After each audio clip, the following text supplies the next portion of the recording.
Ladies and gentlemen, a very warm welcome to BookFlix Live, where successful authors become your mentors. The platform where we discuss about proven winning formulas to succeed in life by design. I'm extremely excited that today we are going to have our episode number 4 of BookFlix Live. Today, we will continue our discussion with the very amazing Mr. Joy King Birje. Today, I am extremely happy for the fact that Mr. Joy King Birje has agreed to join us live in spite of the fact that he is not keeping well. So, my dear friends, without any further ado, let's welcome our guest, Mr. Joy King Birje. Mr. Joy King Birje, warm welcome to BookFlix Live, episode number 4. And thank you for joining us live in spite of the fact that you are not keeping well. Thank you for having me back on the show. It's a real pleasure. The response from your viewers, the previous episode was fabulous, and I hope that this episode is equally good for the viewers as well. Mr. Joy, as we move ahead into today's show, let me start with my first question. The first question is, I have seen that many people struggle because they are constantly seeking approval from the others, or they're waiting for the perfect circumstances. They're waiting for the circumstances to be perfect before taking any action. Can you please explain why this mindset keeps so many talented people from achieving their highest potential, even when they have the ability to succeed in their lives? Over to you. Yes, that is really interesting. I mean, when Sudipta sir and I were researching this chapter, we came across a lot of statistics, and there was something that honestly surprised us. We found that talent and ability aren't the main things that hold people back from success. Much more than that is the fact that people hold themselves back. You are the real barrier by being dependent on external conditions. Now, let me paint a picture of what this looks like in real life. Imagine someone who wants to start a business. Now, they might have a brilliant idea, they have the skills, they might even have money, but they'll keep on saying things like, I'll launch this when the economy gets better, or when I get full support from my family, or, the condition should be better. I'll need a few more connections in this industry. So, this is very, very common. And this is what is the meaning of external condition dependence. It's when you put your own life on hold because you're waiting for the world around you to give you their approval to move ahead. Essentially, the remote control of your life is being handed out to external circumstances. Now, what makes this mindset so dangerous, and why Sudipto sir and I wanted this to be right in the first few chapters, is because we feel logical about it. When someone says, I'm waiting for better market conditions, it sounds reasonable. It sounds like smart planning. But what is really happening is that you are just procrastinating. Think about it this way. If you've always waited for external approval, for conditions to be perfect, what you're doing, what you are doing essentially is that you're saying my dreams are less important, than other people's opinions or external circumstances, and that is a tough pill to swallow, but it is the truth. Such a person is always going to be late or procrastinate or never achieve what their goals or their vision is, because they'll always check with everyone else first. Before you make a decision about your career or your health or a relationship, you need consensus from others. You need this green light from everybody, from the universe. And that green light rarely comes, my friend, because there's always going to be someone who doesn't approve. There's always going to be some circumstance that is not perfect. And that is what your mindset becomes and it develops. It often comes from good intentions. Maybe you are raised to be considerate of others, to think before you act, do not be impulsive, and all of these are good values. But somewhere along the way, being considerate turns into being paralyzed. Thinking before acting turns into overthinking and never acting. And that is the perfect recipe for failure. In this book, Sudipto sir and I break down exactly how this pattern forms, and more importantly, how you recognize it yourself. You know, because most people who are living in this mindset, they don't even realize they are doing it.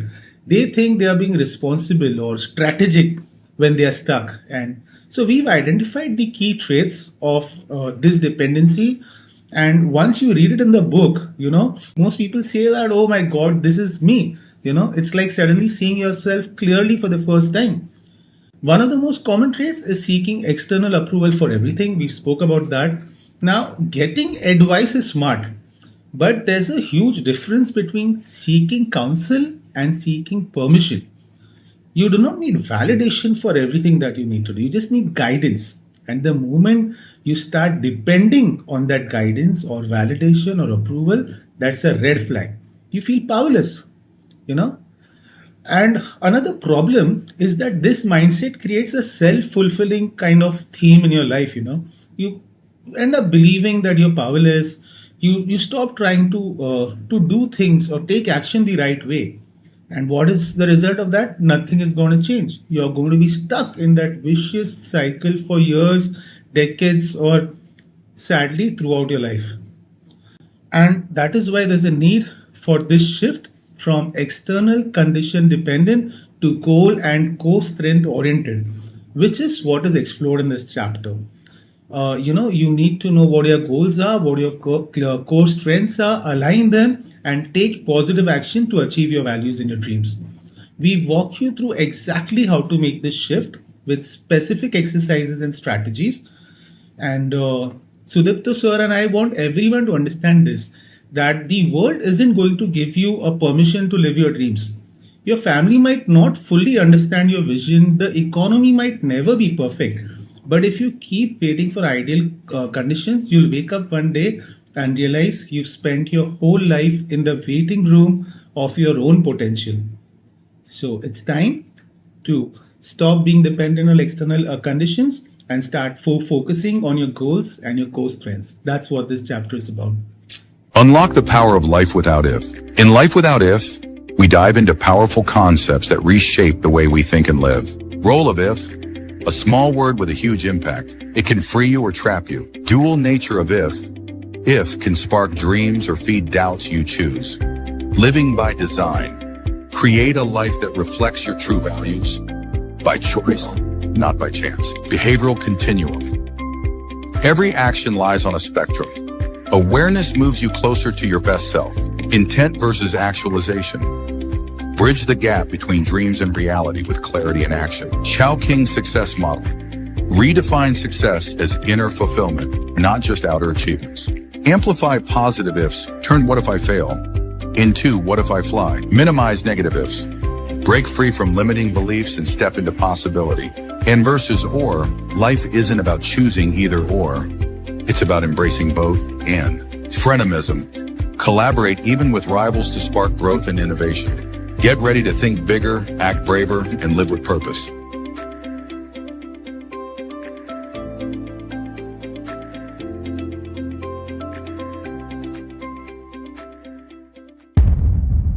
That's truly amazing, Mr. Joy. Thank you so much for that. There cannot be any better explanation than this. Let me come to my second question. In your book, Stephen Hawking's story has been elaborated in a very, very insightful manner. In your book, Stephen Hawking's story has been explained in a very, very insightful manner. In fact, Stephen Hawking's story is one of the most inspiring examples of human determination in modern history. Despite being diagnosed with ALS at the age of 21 years old only, and given only few years to live in his life, he went on to revolutionize physics and become one of the most recognized scientists in the world. What specific lessons can our viewers learn from his transformation about focusing on inner strength rather than external circumstances. Over to you. Absolutely. When we were choosing real life examples for this book, Stephen Hawking's story was absolutely non negotiable. This had to be in here, because his journey illustrates the transformation from being dependent on external conditions to being goal and core strength oriented very powerfully. It's very undeniable. Now, just picture this, you're 21 years old, brilliant, studying at Cambridge, you have your whole life ahead of you.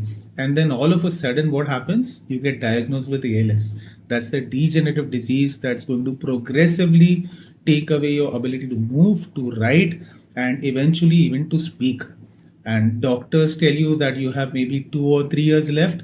How do you respond to that? And for most people, this would become their entire identity. Everything would revolve around the disease. Every decision would be filtered through, but I'm sick. All the goals abandoned. I mean, what's the point? And that's what most people would do. But what did he do? Hawking went through that phase initially. He got depressed. He withdrew. He questioned whether there was any point in continuing his research. You know, and what happened after that? Something shifted. And this is the part that gives me chills every time I think about it. He made a decision. He decided that while he couldn't control his physical condition, he could control where he directed his mental energy. Instead of focusing on what was being taken away, what his body couldn't do anymore, he zeroed in on what remained: his mind, his ability to think, to imagine, to explore the deepest questions of the universe. This is goal and core strength or oriented thinking at its finest example. He asked himself, what are my core strengths? What can I still do? What matters most to me? And then he built his entire life around those answers. When he lost the ability to write equations by hand, what did he do? He didn't stop. He developed the ability to do complex calculations entirely in his head. When speaking became difficult, he adopted. How he communicated with colleagues was completely changed after that. When he lost his voice, he had pneumonia, I think, in 1985. He embraced the voice synthesizer. The computerized voice became iconic. It became part of how the world recognized him. But here's the lesson that Sudipto sir and I really want people to grasp. Hawking's transformation wasn't about positive thinking or just staying optimistic. It was much deeper. It was about a fundamental shift in where he drew his sense of urgency of action from. Some people think I can't do physics anymore because I can't write. And he said, I can still do physics. I just need to find a different way. Do you see the difference? One statement gives all the power to circumstances. The other statement claims power despite these circumstances. And in this book, we break down the specific mental shifts that enable this kind of transformation. Because it's not magic.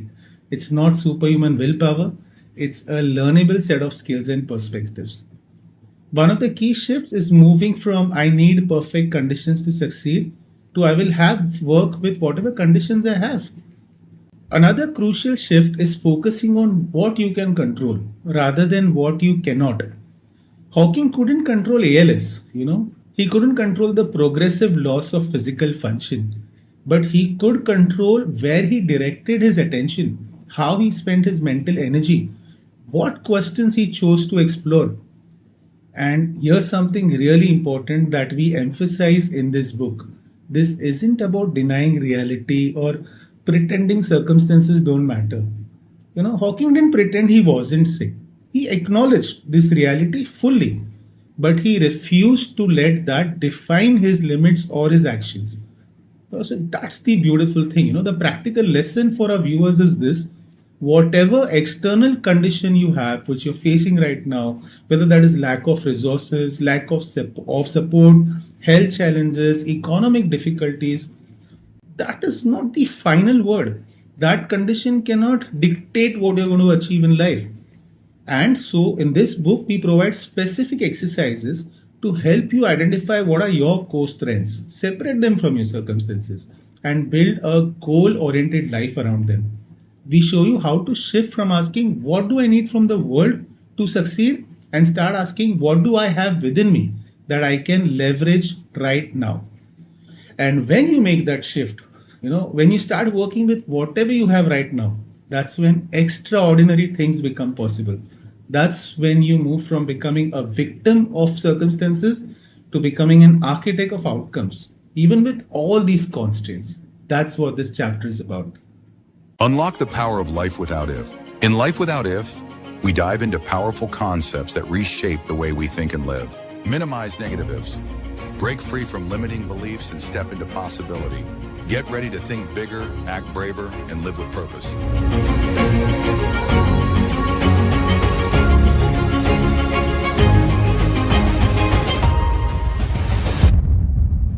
That's truly awesome, Mr. Joy. Very well explained. Thank you so much for that again. Let me come to my third question. Most of us recognize moments when we have waited for someone else's approval or for conditions to be perfect before pursuing our dreams. What practical strategies can someone implement in today's life to start shifting from seeking external validation to becoming a goal or core strength oriented person? How can people identify their true core strengths and use them to overcome their obstacles on their way? Over to you. Yes, this is crucial, because understanding concepts is great. Being inspired by stories is wonderful. But at the end of the day, you need to ask yourself, okay, what do I actually do different tomorrow when I wake up? And this is something which we have emphasized throughout the book. You need to self reflect, you need to catch yourself in the act when you seek external validation. It's harder than it sounds because we are so used to it that it feels natural. So, you know what you need to do? For an entire week, just think, catch yourself every time you're about to make a decision. Pause, ask yourself, am I making this choice because it aligns with my goals and values, or am I making it because I'm trying to get approval from someone else? Notice the pattern, don't judge yourself. Just observe, make points. And you know what? Most people are shocked when they realize how often they are outsourcing their decision making. They are shocked by how many of their choices are actually about managing other people's opinions and expectations rather than pursuing your own goals. Next, you need to get crystal clear on what your actual goals are. I've always maintained that. Even in the last session which we had, we spoke about this. It's not a goal is not what you think you want or what your parents want for you or what looks impressive on social media. What do you actually want? So in this book, we walk you through a specific process for clarifying this. Here's a quick version. Imagine you're at the end of your life looking back. What do you want to have accomplished? What do you want to have experienced? What do you want to be remembered for? Write this down. Be honest. Nobody else needs to see it. So now you know what you want, what your goal is. Third, you need to identify your core strengths. I'm not talking about your resume skills over here. I'm talking about the deeper qualities that make you who you are. Are you persistent? Are you creative? Are you good at connecting with people? Can you see patterns that others miss? Are you calm under pressure? And we have a powerful exercise as well in the book. Think about a time when you overcame a significant challenge. What internal resources did you draw on? What qualities showed up during difficult times? And these are hints about what your core strengths are. Now, once you've identified your goals and your core strengths, the next is the game changing question. How can you use your strengths to move towards your goals regardless of the current circumstances? Let's take an example over here. Say your goal is to start a business, but you don't have a lot of money. So that's an external condition. If you're dependent on that, you'll say, I can't start a business without capital. But if you focus on being goal and core strength oriented, you'll ask, what are my core strengths? How can I leverage them to overcome the lack of capital?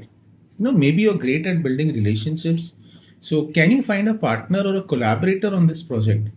Maybe you're creative. So can you find a business, a model that requires minimal upfront investment?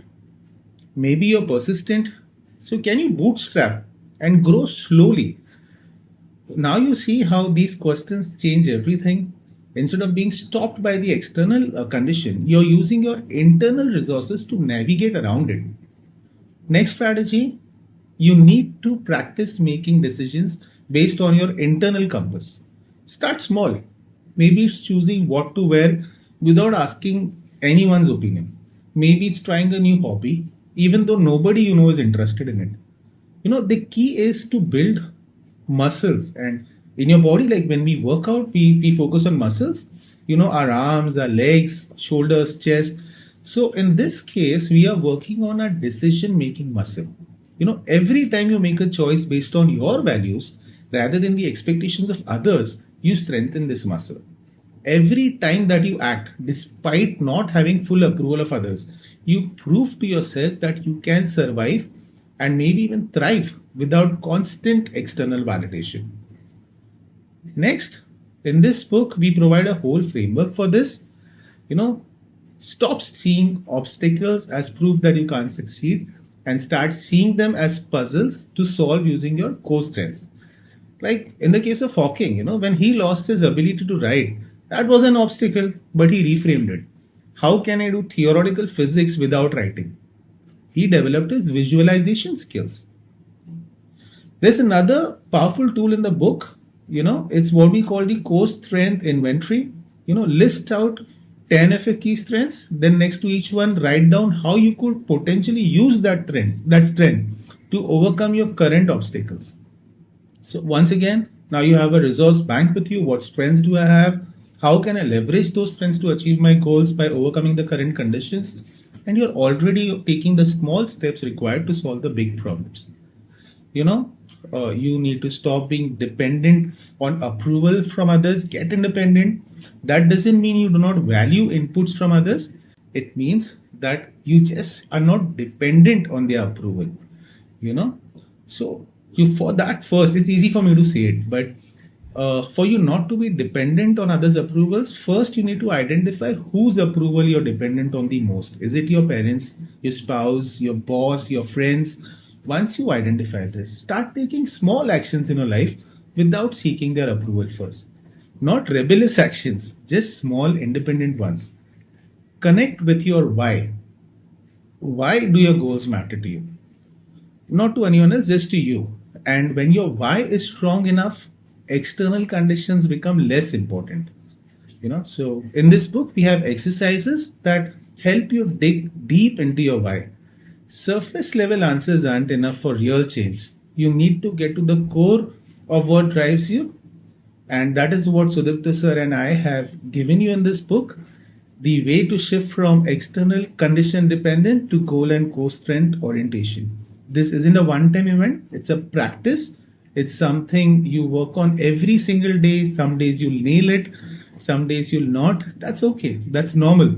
The key is to keep practicing, keep catching yourself when you're wrong, keep redirecting your focus, and eventually the roadmap which you get in this book is so detailed and strong that you achieve your goals, you stop being at the mercy of circumstances and start being the driver of your own destiny.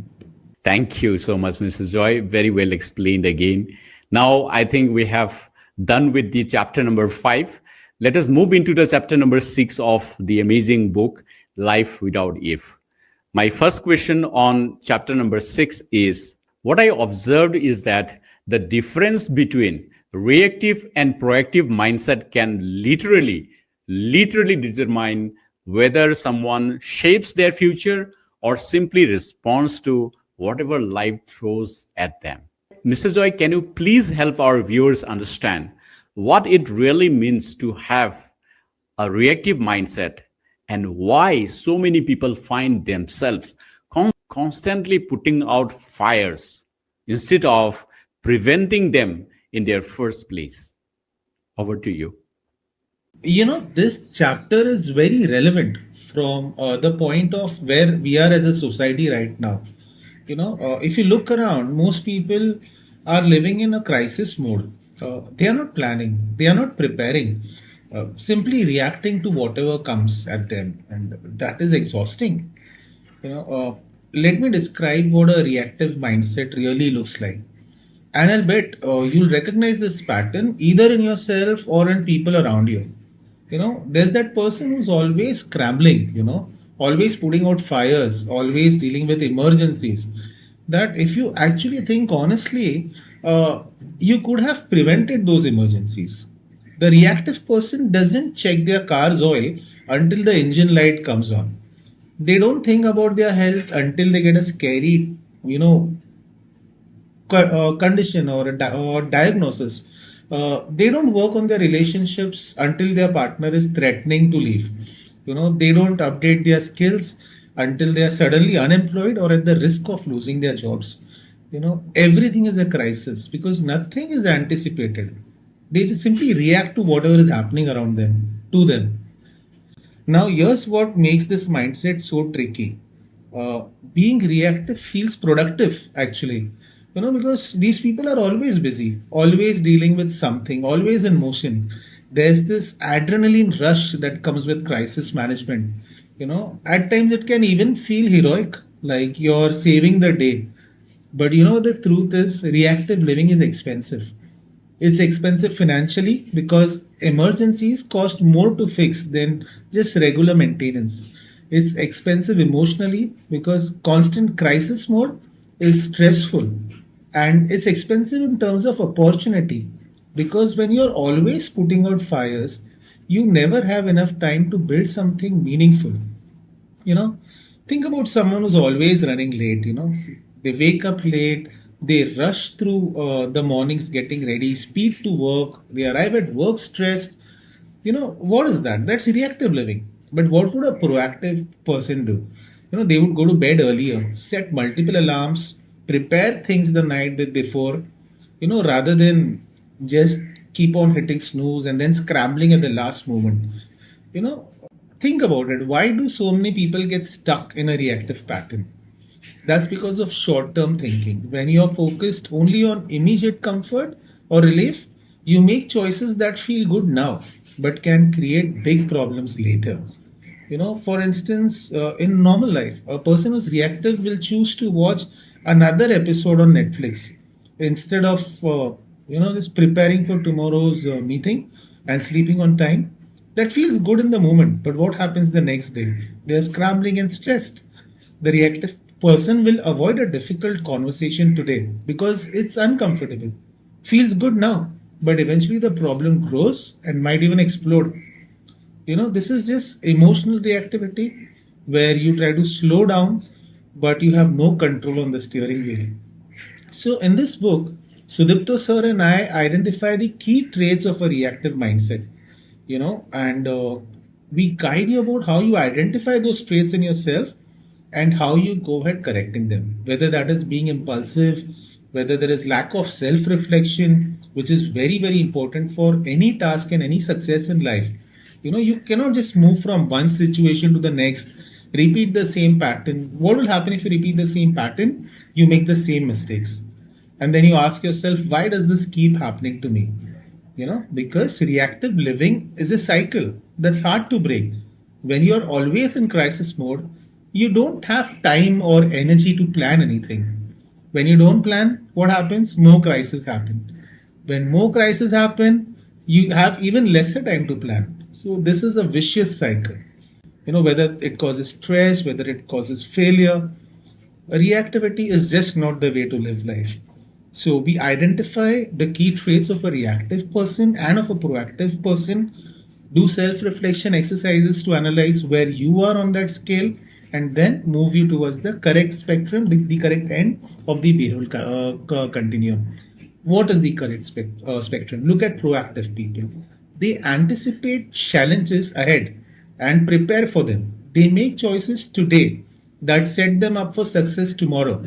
It's like a proactive person plays chess while a reactive person is ideally playing checkers at the same time.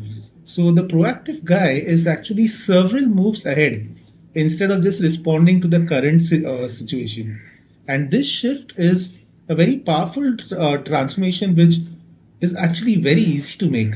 If you just take the time to analyze, to reflect on yourself, and to take the right small steps and actions which are required for success. And that is what, as I keep on repeating myself, this book is all about. It's about giving you the blueprint to move from being reactive wherever you are on your scale. You might be very reactive or just borderline. But once you analyze and self reflect where you are, ask yourself the right questions, take the right steps and action, you're going to move towards being proactive. And that is a big change for life. We walk you through it. There's no reason to panic or to just keep on asking, okay, yeah, but how do I do it?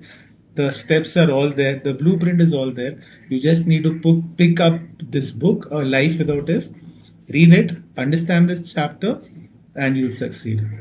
And that's what we honestly want for everyone. Not a life of constant crisis management, but a life of intentional creation, which we call living by design, not by default. Do not put out fires all day, but build something meaningful. That's the power of shifting from being reactive to being proactive. Unlock the power of life without if. In Life Without If, we dive into powerful concepts that reshape the way we think and live. Frenemism. Collaborate even with rivals to spark growth and innovation. Get ready to think bigger, act braver, and live with purpose.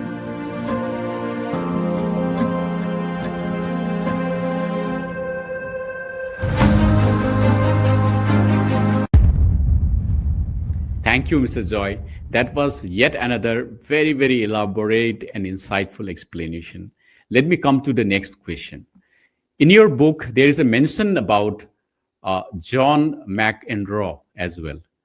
There is no doubt that John McEnroe is remembered as one of the greatest talents of tennis game. But on the other hand, he is also known for his explosive temper and outbursts on the court. His transformation from a volatile player to a respected broadcaster and mental health advocate is really, really remarkable. I would like to request you just to explain on what can our viewers learn from his journey about taking control of their emotional responses and developing a very, very true self mastery on this field. Oh man, the John McEnroe story is so perfect for this chapter, because this story shows us that transformation is possible, even for a guy like him. I mean, if you think about it, he was completely defined by his reactive behavior. I mean, we are talking about a guy whose tantrums were legendary. More than his tennis brilliance, his catchphrase became, you cannot be serious. His yelling on the ground. I mean, what struck me most was not just about how reactive he was during his playing career, but how completely he embodied every trait of a reactive mindset. And then he transformed. So that can give hope to anyone and everyone who struggles with emotional reactivity. Now, let's paint a picture over here of the peak reactive John McEnroe. Here's a guy with incredible talent, arguably one of the best tennis players of his generation. But his emotions were completely in control of him, not the other way around. A bad call by the umpire, explosion. A noise from the crowd, racket thrown at them. An opponent he thought was cheating, complete meltdown over there, right there on the court. Now, maybe in the moment he probably felt justified. He must have thought this umpire is wrong. I'm just standing up for what's right. Or these people don't understand the pressure I'm playing under. That's classical reactive thinking. Your emotions control your actions, not the other way around. What did it cost him? A lot. Penalties, fines, damaged reputation. He lost matches. His relationships were strained. I mean, his reactivity was literally preventing him from achieving his full potential. That is self sabotage. In his career, he was stuck in that loop, the reactive loop. Something or the other would trigger him emotionally and he would explode. There would be consequences. Later, he would feel bad. But next day, another trigger, the same pattern would repeat itself over and over. And how many of us have patterns like this? Think about it. Maybe we don't throw tennis rackets on people, but then we snap at our family when we are stressed. Some of us make impulsive purchases when you're feeling down. or say things in anger that we regret later. So these are different behaviors, but it's the same pattern, being reactive. Now, what happened with McEnroe? Once his playing career ended, he had to confront something that he'd been able to avoid as a player. His behavior wasn't working for him anymore. As a broadcaster, he couldn't throw tantrums. He had to develop a different way of operating. And this is when he made a shift from reactive to proactive. Instead of just trying to suppress his reactions or be good, he did something smarter. He started to get curious. He started asking, why do I react this way? What's happening in me when I feel triggered? And that is developing self awareness, which Sudipto sir and I repeat and ask all our readers to do over and over again, being self aware, self reflecting. It's the foundation of actually moving from being reactive to proactive. You cannot change patterns that you're not aware of. You can't manage emotions that you don't understand. In the case of McEnroe, he worked with therapists. He learned about mindfulness. He analyzed and realized his triggers, and then he started working. And then when he became more proactive, he learned to expand that space. Pause the triggers, choose his response smartly, be responsible for his actions, and that was revolutionary. He eventually reclaimed his power. He didn't become a different person. He was still passionate, still intense, still had strong opinions. But now he learned to channel that intensity productively, not destructively. He's proactive with his passion, not reactive with his weaknesses. In this book, we break down exactly how you can make this shift. We teach you how to identify your reactive triggers, how to develop alternate responses to them, how to start planning in advance, how to be proactive. Transformation requires hitting a wall at times. You can be reactive and face its consequences, but eventually you need to transition if you want to achieve true success. It's like a wake up call. We emphasize that in this book. You don't have to wait for a crisis to start making changes. You can choose transformation right now, today, before being reactive can cost you something important that you really care about. You know, think about Macro once again. He has become an advocate for mental health and emotional intelligence. He actually talks openly about his journey. He's now helping others understand that emotional reactivity isn't a character flaw, but it's a pattern in behavior. And once we learn to identify the patterns, we can learn to unlearn them and replace them with better ones. So, this book will provide you with specific techniques that McEnroe and others have used and that are so easy that anyone can implement them. So, we also teach how to rehearse your response, how to identify, analyze, self respect, and then learn to self control. So these are the basic things that this chapter talks about. And obviously, I cannot speak everything in this short video call. The chapter is much more detailed. It's about learning to work with yourself rather than against yourself. You know, and if McEnroe can do it, if someone whose reactive patterns were literally broadcast worldwide can transform, then anyone can. That is the message of hope which we want to share in this chapter. That's again a very, very insightful explanation. Thank you so much, Mrs. Joy, for answering to each of these questions in such an elaborate and insightful manner. I'm sure our viewers are getting benefit of these explanations. I'm sure they are picking up each of these learnings which has been given in the book Life Without If.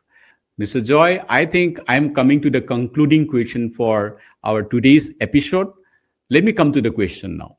I'm sure by now, after watching the previous episodes of BookFlix Live and our today's episode, many of our viewers probably would have recognized their own reactive patterns in their own lives, whether it's impulsive decisions or emotional outbursts or constantly feeling like they are behind a curve.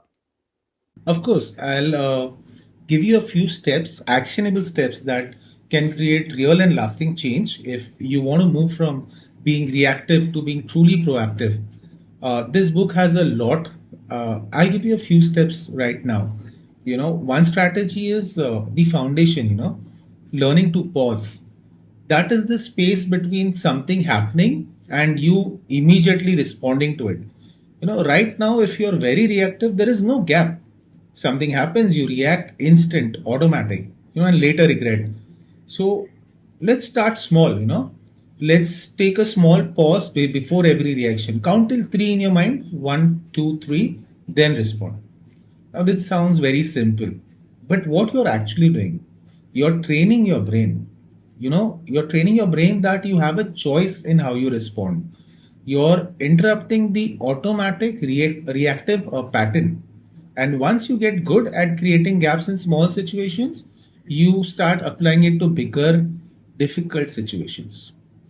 Next strategy is identify your top three triggers, situations that make you very reactive, maybe it's when someone criticizes you, maybe it's when you feel you are rushed, maybe it's when things don't move according to how you had planned. Write these down, your top three triggers, and then individually practice. Let's say your trigger is feeling criticized, if someone criticizes you, what is your reactive response? It might be getting defensive, making excuses, or counterattacking and arguing with them. What is a proactive response? Pause, ask questions to clarify, thank the person for their feedback, and then decide what action you need to take now.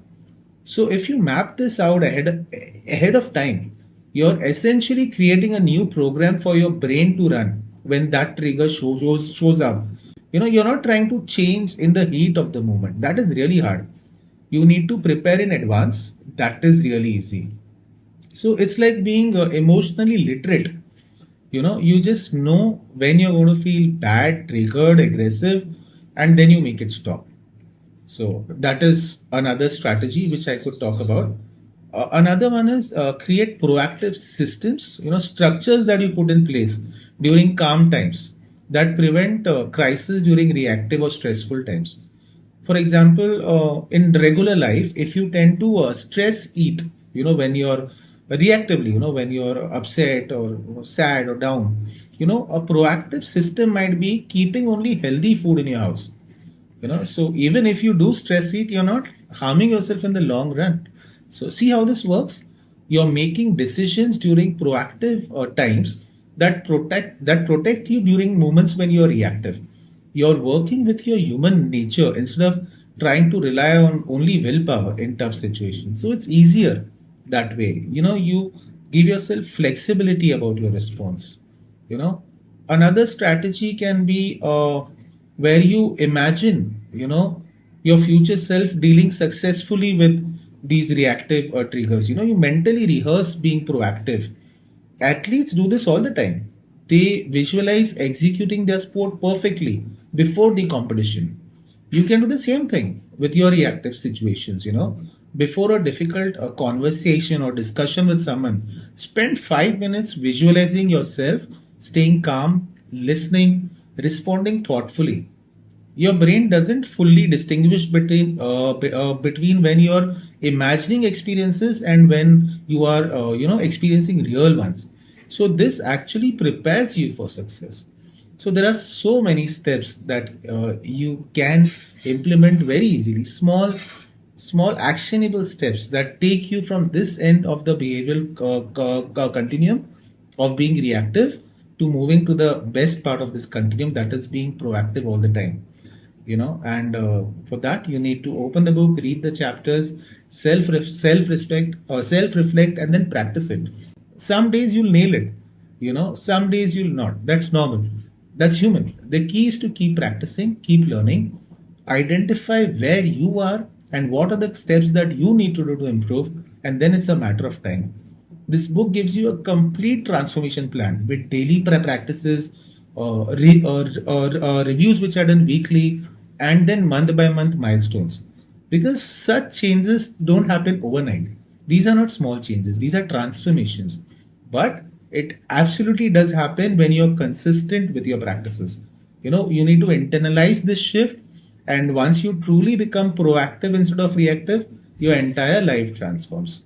You're making conscious choices about how to live, how to respond, how to create the future you want. And that freedom, that's what life without if is all about. That's amazing. That's truly, truly insightful. Thank you so much for that. Mr. Joy, we have almost come to the concluding part of this show, BookFlix Live, episode number 4.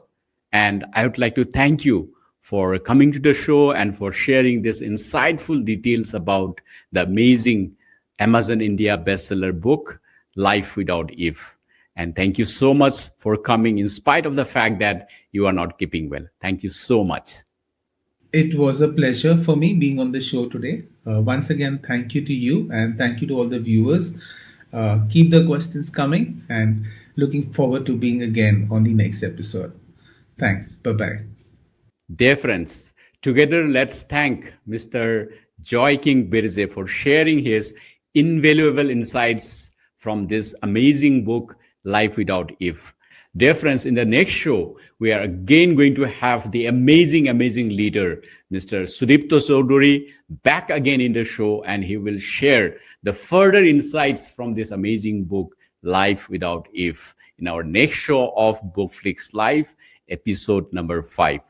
As we conclude this show, I would like to take this opportunity to thank all of you for watching this show. I hope this show was valuable to you. We are going to meet again in our next show on the next Sunday at 11 a.m. at our BookFlix Live episode number 5. Until then, stay joyful, stay successful, and thank you so much. Bye-bye.